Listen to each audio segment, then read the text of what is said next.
So what was the number of the week? It is very, very few and only when under duress. What am I talking about? That is the number of travel companies which would go on the record with Skift about the Minnesota immigration crackdown and more or less what it means for travel and tourism. Hi, Seth. How you doing? Hey, Sarah. How's it going? You remind me of someone right now. Perhaps, Your fashion sense is bringing someone to mind as well. I'm trying to. yeah. Did I see that Are we? somewhere? Yeah, I don't know. Maybe we should go to Davos next year. Like maybe we I should do we the pod from Davos, I and think we we were could built wear for our Davos, sunnies. Sarah. I think we I were do. built for Davos. A little opera ski, a little economics, a little news, and some cool sunglasses, right? That's right. Gotta leave it to the French, man. Like they kind of know they know how to walk onto a stage dramatically, whether it's a medical eye issue or not. For those of you listening, that was in air quotes. The medical issue was he needed a dose of cool. Macron needed a medical injection of cool. Kind of wanted to look like a badass up there on the Davos stage. So hats off to you. Tell us about this intriguing number. Very, very few is not a number we hear often, and that is the number of the week. What does that mean, Sarah? So I think we've kind of been talking about it just behind the scenes, or just you and me, as like the year of global politics when it relates to almost anything, most certainly our business. But I think if you went and surveyed business folk from around the industries, they would say the exact same thing. We are all in the same boat. And, we live in the United States. I personally have a connection to the people in the Great White North and in Minnesota. My family is from there. And, I was just thinking about like everything that is happening in Minneapolis right now and how we just weren't hearing anything from the travel companies about it. I got me thinking about this when we heard, started to hear from the tech companies or employees pushing for, their Cut down the day companies. of. Yeah, exactly.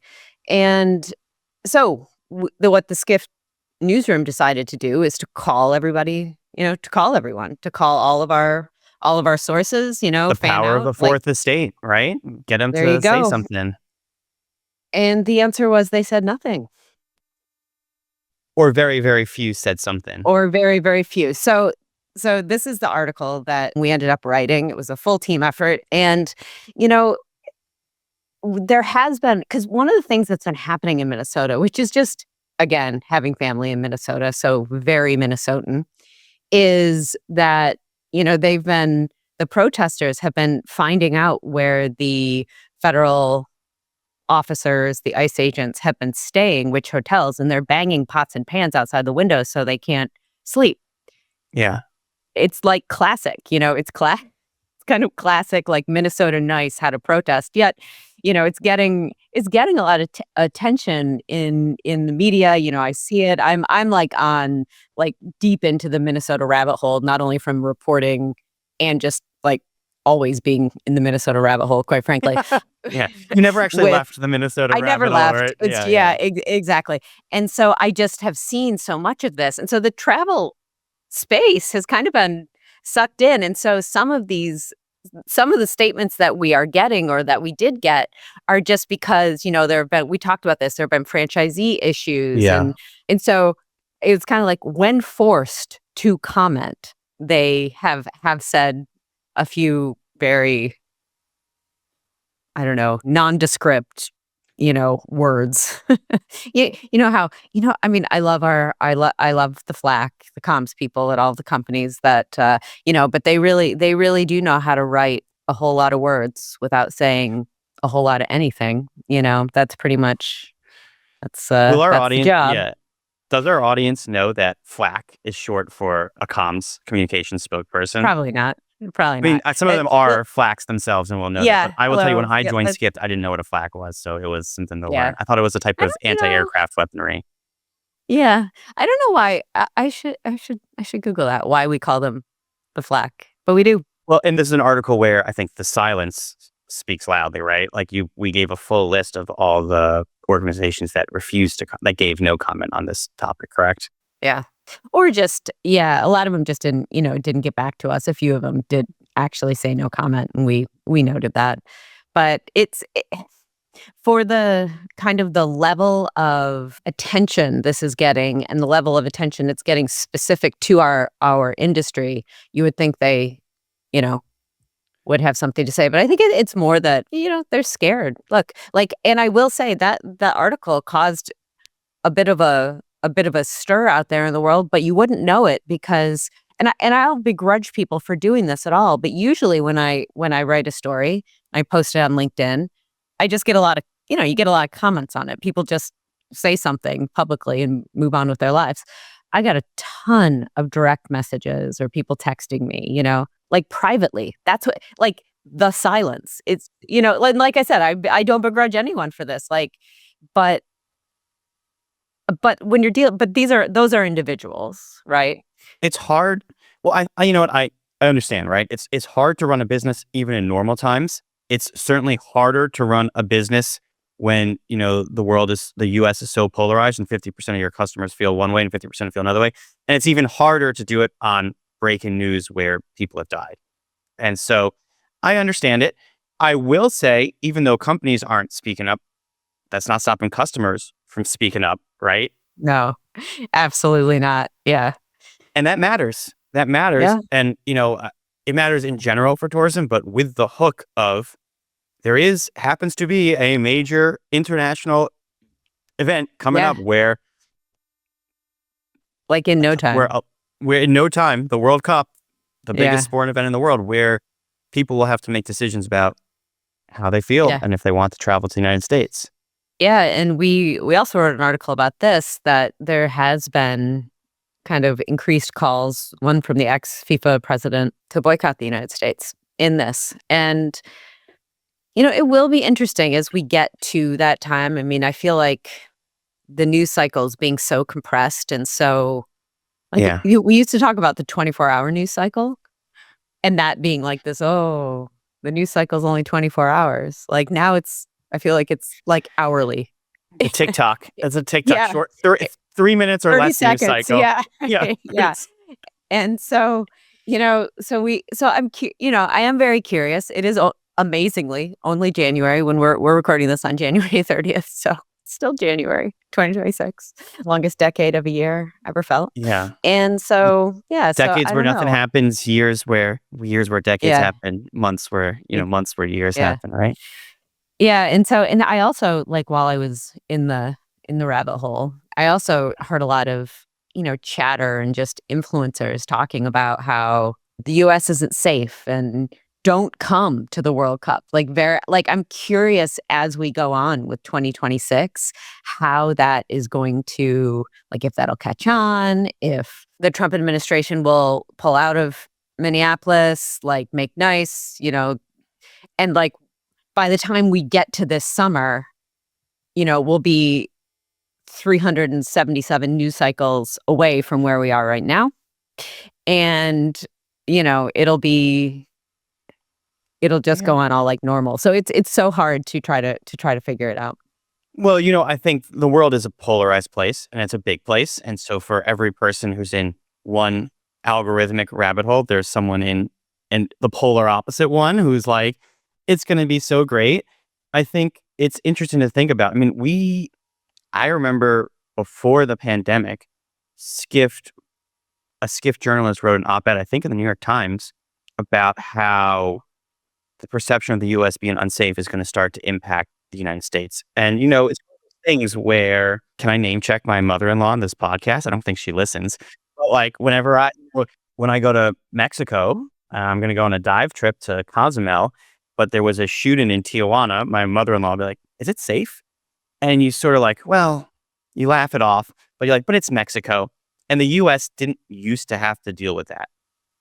I'm going to New York. Is it safe in Minneapolis? It's so far away. The US didn't used to have to deal with that, but I'm sure that there are a lot of mothers all over the world when someone says, I'm going to New York City and it's a totally different environment. They say, but what's going on in Minneapolis? What's going on in Minnesota? Are you sure it's safe to go there? Like, that matters.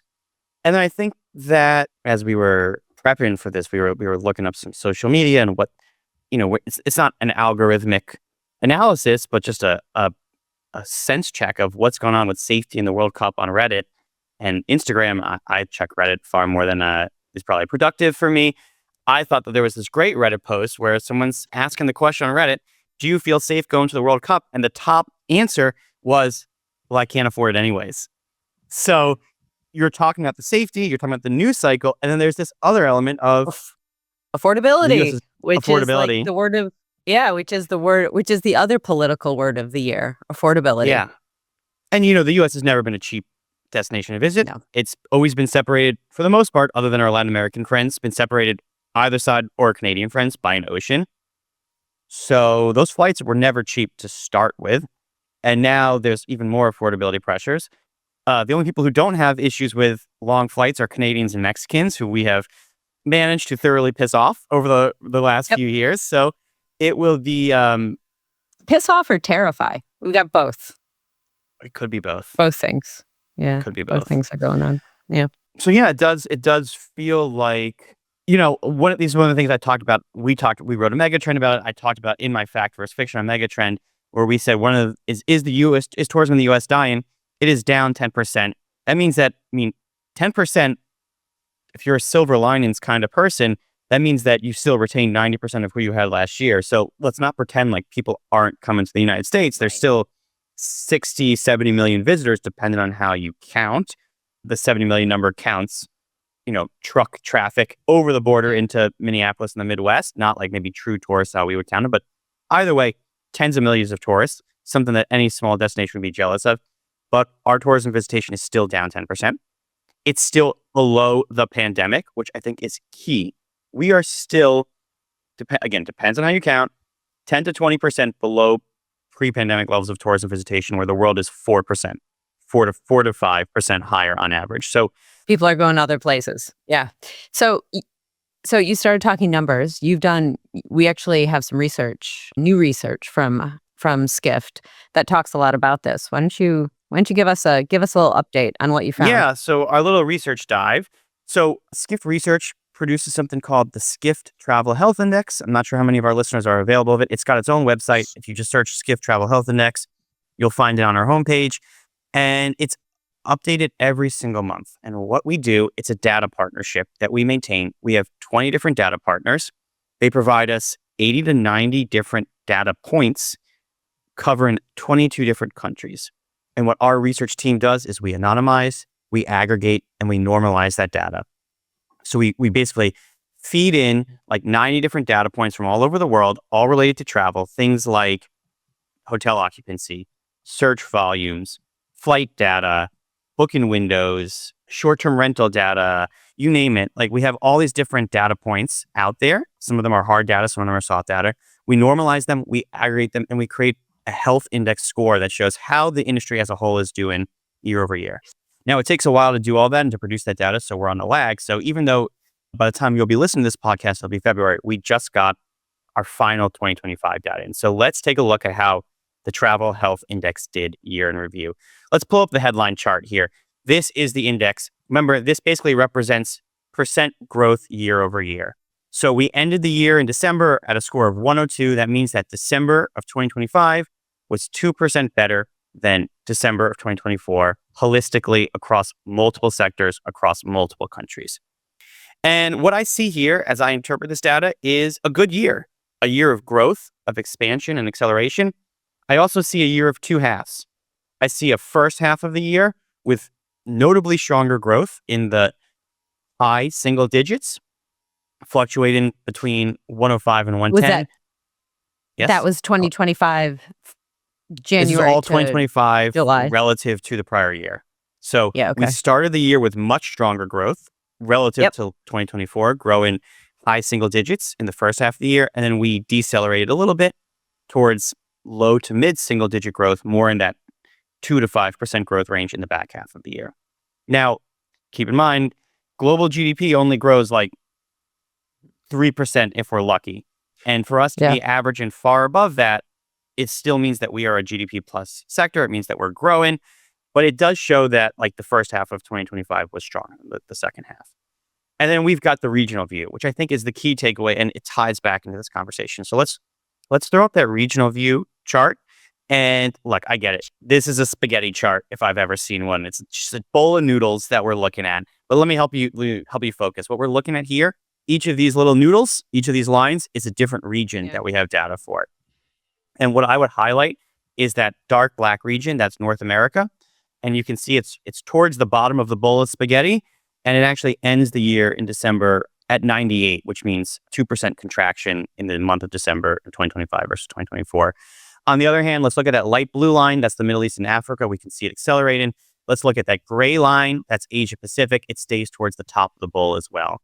And so we see a really strong regional divergence where growth and travel center of gravity shifting eastward. That's one of those trends we've talked about. Travel center of gravity shifting eastward. I actually presented that at our Global Forum East. And we see that again here in the data, Asia Pacific, Middle East, even Africa. We don't have a ton of data on Africa. We just did a megatrends in Africa. That's where we're seeing more stronger growth. Whereas in Europe and North America, I wouldn't say it's negative.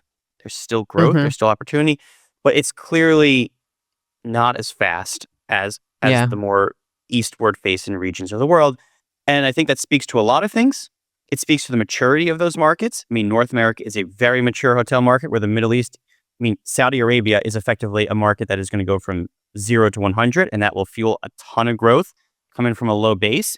So it reflects the maturity of the markets. It reflects the growth base that you're coming from.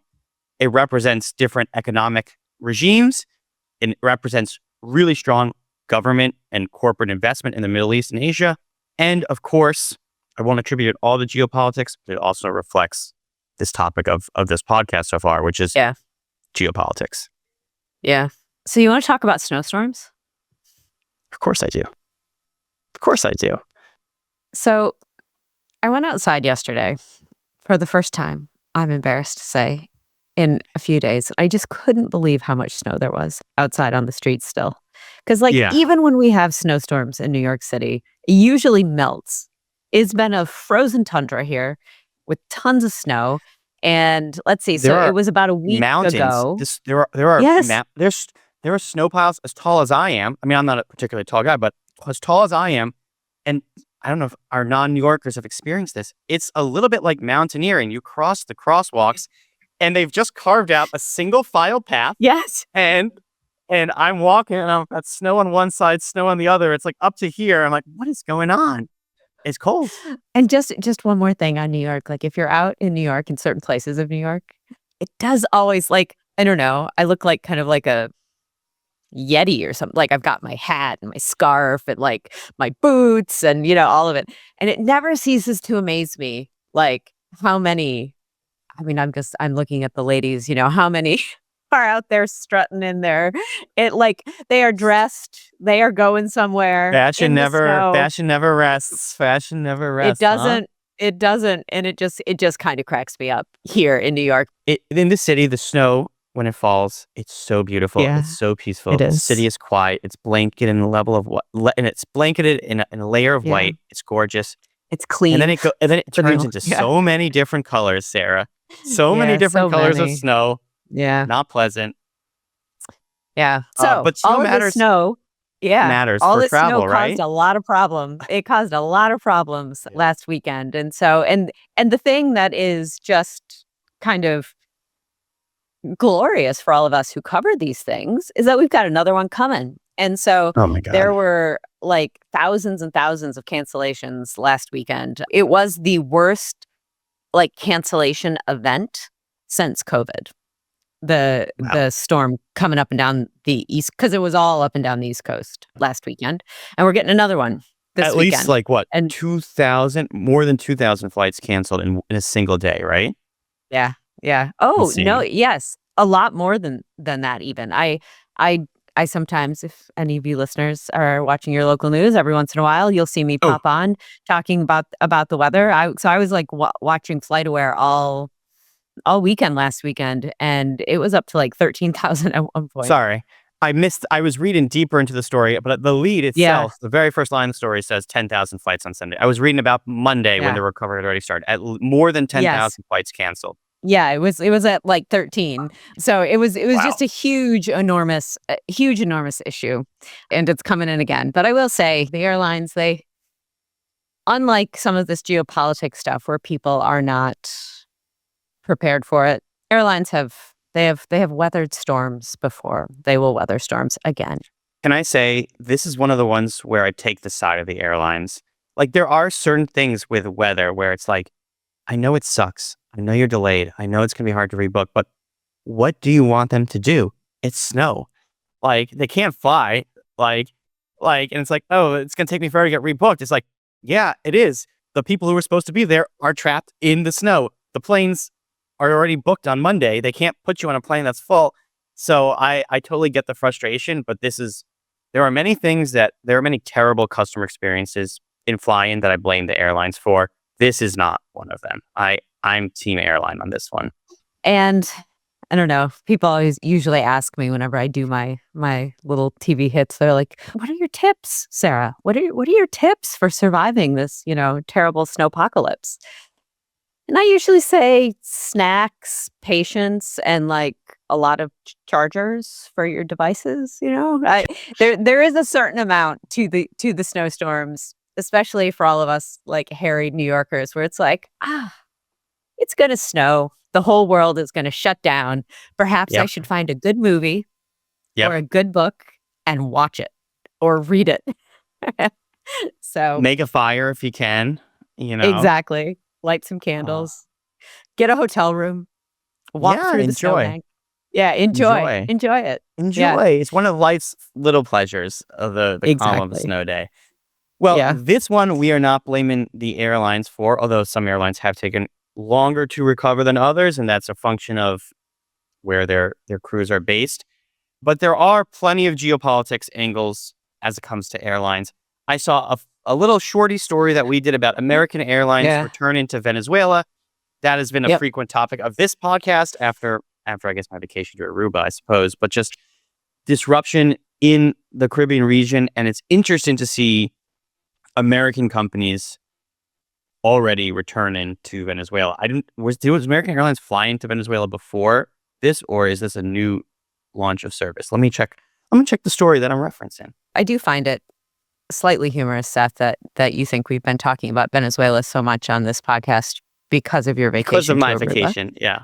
as opposed to Because the news coming out of Aruba or Venezuela. But that's that is okay. so fair. That's okay. That is such a fair okay, criticism, Sarah. That is a very fair criticism. It's not all about me. All right. Our story, of course, it's reported in our story. American Airlines pulled out in 2019. They were the last to do so after other carriers had pulled out in 2017. So they were the last to pull out. They're the first to return. No doubt this has to do with American Airlines' large hub in Miami, where there's a very large expat Venezuelan community. Yeah. Yeah. And then I don't know if you saw our very cool feature, Seth, that came out yesterday. Luke Martin. Oh, it's awesome. Relatively new hotel reporter. This is his first feature for Skift.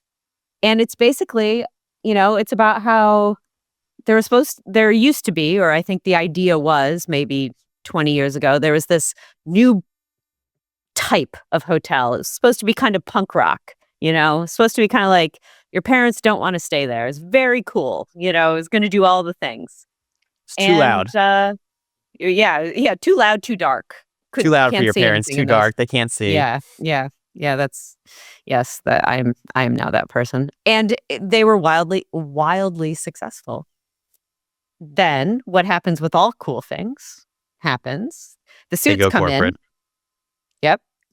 People try to make money. I mean, anything that's making money, capitalism, we're going to try to make more money. And so Luke's kind of deep dive was, what he said, he names them lifestyle hotels. I think that what a part of this piece is like, what is a lifestyle hotel anyway? Like, what is the definition of that? But can lifestyle hotels stay cool? Can Ian Schrager, the mecca of hotel creators and their ideas, can they withstand the corporatization of these brands? And as I think about it, it was a great article. Way to go, Luke. And as I think about it, this is like a fundamental question kind of for travel as a whole. Like, Yeah. Destinations are super cool, and then they get old. And how do you bring that to scale? And it even ties into our conversation last week. We were talking about Airbnb moving into Yep. hotels, and I was kind of saying, oh, it reminds me of Mac versus PC. And I think this is the same Yeah. sort of argument, which is that you've done something really cool. Now, can Yep. you do it at scale? Now, can you do it at scale for other audiences and really grow and continue to grow the market? And I was using that Mac versus PC analogy. I thought that Luke had a great way of calling it. He asked the question, can you scale soul? Which I thought was another great way of getting at this fundamental question, which lifestyle hotels face, which Airbnb faces, which bleeding edge cool destination faces. I think it's like a fundamental question for the travel industry, which is like, can you scale the soul? Like, can you scale the soul of a destination, of a property, of a restaurant, of a whatever, right? Of an online booking I platform. think my take is you can to a point. Yeah. You can to a point. The original is always going to be a little bit different than the thousandth version of it. But there are companies who have done it. And I stayed at a quote unquote lifestyle hotel when I was in London. And I probably shouldn't have. I've said this before. When I travel for work, one thing that I've definitely learned about myself is that like I want to stay in a place that has like an ironing board and a coffee maker, and like I don't really care what it looks like or how like I need my things. I need fast Wi-Fi. I need that type of stuff. But I have come to there was love the ironing board in the hotel. That's a yeah. business travel Well, thing that I thought I would never need, and now I love. And I have overcome you my gotta do it. germophobia of the hotel coffee maker. When I have an early conference start, I'm just like, Oh yeah, give me God, that coffee yeah. maker. It didn't even occur to me. Sorry The about that one. the hot water, it Yeah, kills yeah, yeah. all the yeah, it's fine.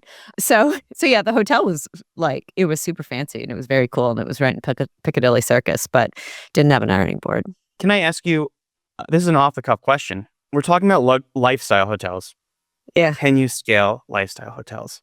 Is there a difference, in your opinion, between Yeah. scaling a lifestyle hotel and scaling a luxury hotel? Because luxury is another one of those things that feels very one of one, but there are brands that have successfully scaled luxury. I Is it the I same challenge or is it a different challenge? I What do think you it's think? the same challenge, but I think it's a lot easier to do with luxury Why do you think because that? I think I well, I think it gets right back to Luke's point. Like, can you scale soul? I mean, it's harder. Yeah. I think that coolness, whatever that factor is, that it factor, it's fickle and it's more temporary. Like luxury, I do think one of the benefits of luxury is It's a little more that timeless. it's well, I think that's almost the definition of luxury is that it is timeless, a lot of it. And so I think that that allows companies to have a far more set idea of what they need to do when they're scaling. When you're talking about like something that is quote unquote hip or cool, I mean, that changes. I mean, it also goes right back to the news cycle. I mean, like, I can't even believe like my 11-year-old daughter and, which aesthetic, she's going to be into that week. I mean, when we used to like, change our styles all the time, but, Yeah. we had to like look to Sassy magazine that only like came out once a month. Like they have different these aesthetics come in and out of their lives daily, and it's related. It's the same type of thing. It's so fast. And of course, you can't if you're making a hotel, you can't change all of that on a, Well, that is the all that key. quickly. Yeah. That is the key, is that a hotel is fundamentally a fixed asset, and it's a fixed to take all the coolness out of it and talk in financial terms. A hotel is fundamentally a fixed real estate investment. It's a fixed asset that's a real estate investment being run for a return. And being cool sometimes requires being nimble. And the least nimble thing in the world that I can think of is a $30 million brick and mortar property. So once you've built it, you can do some fixes and you can do some fix, but you're kind of locked. And if that lobby space doesn't work the way you want to, or if it's cool for a while and it's not cool, or same thing with the rooms, that's really tough. So it's some of the literal brick and mortar fundamentals of the sector coming up with the super fast, trend driven, social media accelerated, cool cycle, plus just like the spirit of hospitality and trying to make all those things. Yeah, it is like lightning in a bottle. I think it's probably harder to scale than luxury for all those reasons as we talk through this. Because the nice thing about scaling something like the Ritz or even Raffles or the Mandarin is that, I read this great book about the very first Ritz that opened, not to bring too much history into it, but, the Cesar Ritz is the hotelier who started that. He started his hotel called the Ritz. There was another guy named Carlton, doesn't matter. Not the Fresh Prince Carlton, a different Carlton, doesn't matter.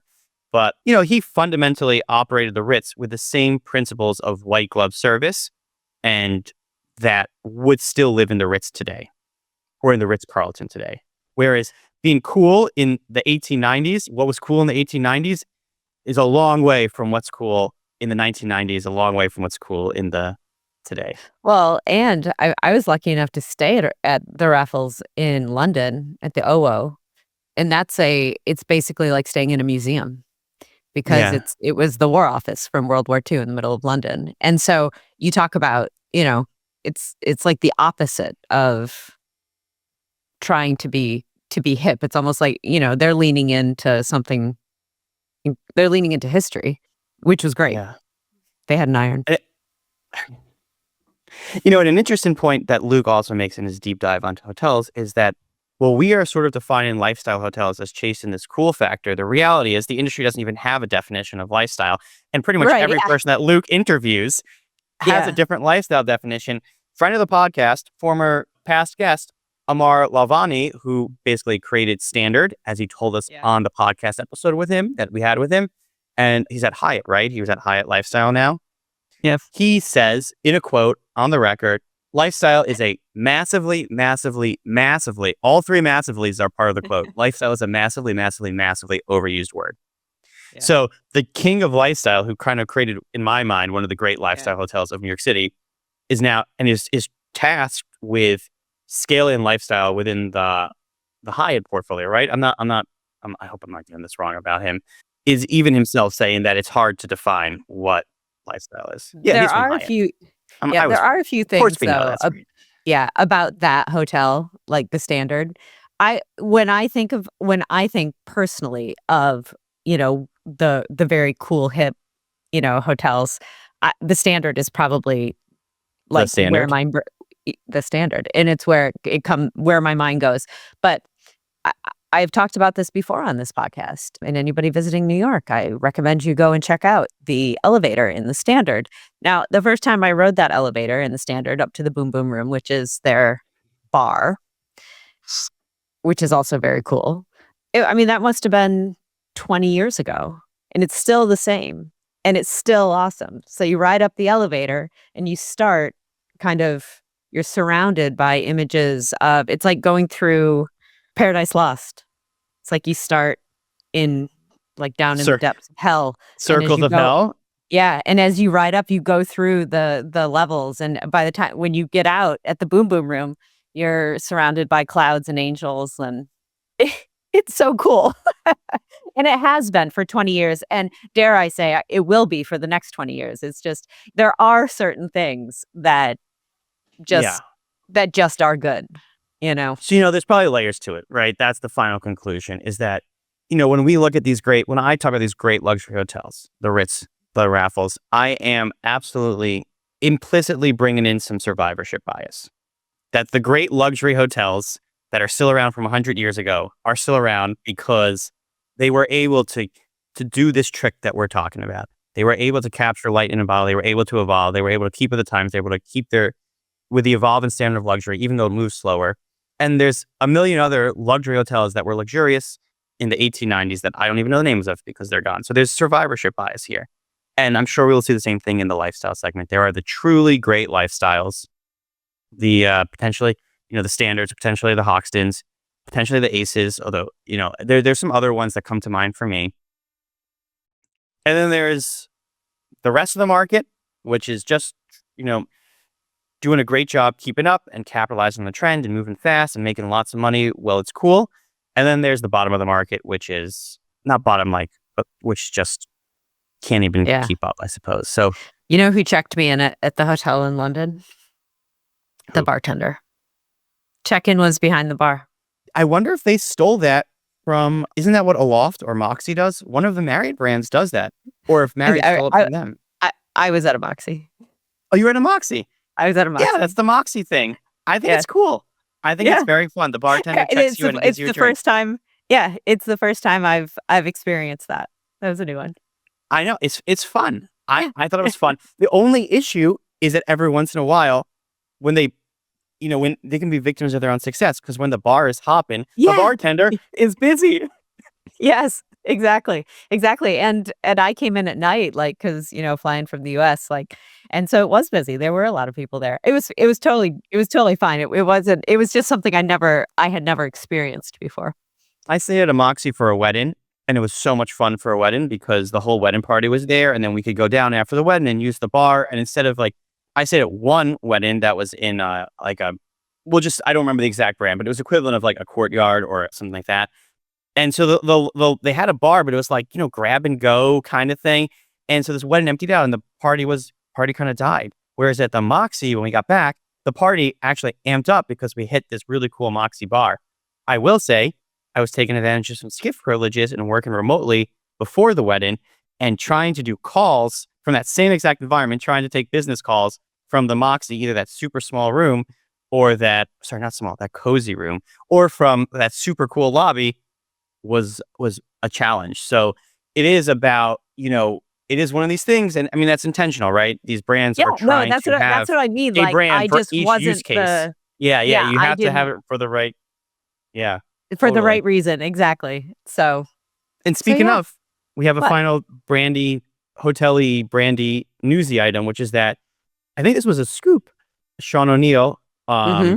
reports that Hilton is in development for its 27th brand. We talked about the Yep. 26th brand on another Yep. episode, just I think Yep. 2 weeks ago, and now they're going to launch the 27th. It's called Undergrad. It's specifically targeted for college College campuses. housing. And there you have it. Just like how that Moxie is targeted at a very specific lifestyle segment versus the business segment versus the budget traveler segment. How much more finely tuned can we tune our brands? College visiting gonna find day out. and game day. College Yep. visiting. Would you stay on campus for Michigan game day, Sarah? I try every single year. I can't do it because there are no hotels. There are no Airbnbs left. And yeah, no, Ann Arbor is the perfect test case for this. So the answer is absolutely yes. That is the preferred way to do it, but I can't do it ever. Geez, if you thought seasonality was tough in a normal hotel, a campus hotel's seasonality must be off the charts, like prospective student visiting day, graduation, and college game day. And that's got to be how you make your season. That's got to be tough. Yeah. So usually when I go, I end up staying in an Airbnb somewhere far away, but not Well, Hilton walkable. wants your business. They want you They out of the do. Airbnbs into the hotels. I like it. Yep. And Airbnb wants me into their hotel. So, so there you go. And It's full so everyone circle. wants you into We're all, well, we're all full circle. and congrats to Sean on the scoop. I don't know if this is Yeah. this is a jargony thing. Another thing I've had to learn as a researcher coming Oh. into a news organization is I didn't know what scoops were. But what is a scoop, Sarah? A scoop is it's quintessential journalism. It is when you find out something that somebody didn't tell you, and you're gonna, know it to be true. You verified it. You got it before it was announced. You found out first. That is what a scoop is. Well, congrats, Sean, on your scoop. All right, let's wrap up. I think we've got a few final games to play, and then we'll get our listeners out of here. Bet the coffee. We're still on hold. We were betting on tariffs. We'll put it on pause until we get the next one. Toolbox tip. I want to share a tip with you, Sarah, that I heard from a friend last night. And I want to get your take on it. Okay. This friend, I was having, we had some friends over, hosting, and she said that she gets her travel advice from Substack, and that she searches the destinations that she wants to go to on Substack, and inevitably some writer will have written on Substack. And it turns out there's much more of a news feed and a search platform on Substack than I realized. So What do we think? Is this a tip that we should I mean, I'm going to try it out. Do you think it's a legit tip, or you think it's a one-off? I think that is an absolutely legit tip, and I think it's only growing. We almost, for those of you who've made it all the way through here to the podcast, we almost did a mega trend on it this year on Substack. Really? And I think I we didn't might, know that yeah, actually. yeah. And I think we might do it next year just because it'll be a little bit more clear by that time. But I think it's huge. And All right, huge and growing. Yes. So Substack send us your is best where travel Substacks. That's my toolbox tip. Shout out to Tess, my friend who turned me on to this, which I would have Yeah. known if I'd read I guess I missed that in the draft file of Megatrends. That's not the one you were asking me for data on. Do we want to play a little bit of winners and losers? Who's the winner of the week, the loser of the week? Oh man, you go first. Let me think. Who's your winner? You have one? I'm a massive econ nerd, so I have to give my winner for now, for the time being. Things change. Kevin Warsh, Trump's Mhm. nominee, still to be confirmed for the new chairman of the Federal Reserve. What a job. That's got to be a winning day to be up for that position. Yeah. So, I mean, oddly, you would think maybe that Jay Powell would be the loser, but I don't know. The last video he put out kind of looked like a hostage video. So It's a win-win. It's a win-win situation. He's also the winner for getting out while he can. I wish a really great vacation for Jerome Powell. That is what I want for him. I want him to go to the beach if that's what he likes. I want him to go snorkeling. I want him to have a mocktail or not. So, are there any other winners you think that are exciting to you? this was a tough week. Yeah, it's tough. This was a tough week for me. I don't have many winners this week. I'll give one more. I don't know if I can pick two, but I'll give a winner. Muse, the hotel tech platform. They just did a huge venture capital fundraising. My former boss, Walter Geertz, runs their research department, and so we'll call Walter our winner of the week because he's employed by a startup that just raised a lot of money. So Muse is the winner. We had Richard Walter, one of the co-founders, along with Matt Wells. We had Richard Walter on the podcast. Walter is a good friend of mine, and so I would say that maybe Richard and Muse are the winner, but the real winner is Walter. So congrats to you, Walter Geertz, winner of the week. All right. Well, I think that's it for us this week. Thank you, everybody, for listening. We'll be here next week. And please send us any questions, comments, Substack recommendations, anything else that's on your mind. Let us know what's on your mind. Let us know what you think. We're here. We'll talk about it. And I hope you found this useful. And we'll see you next week. Thanks so much for listening, everyone. See you next week. Bye.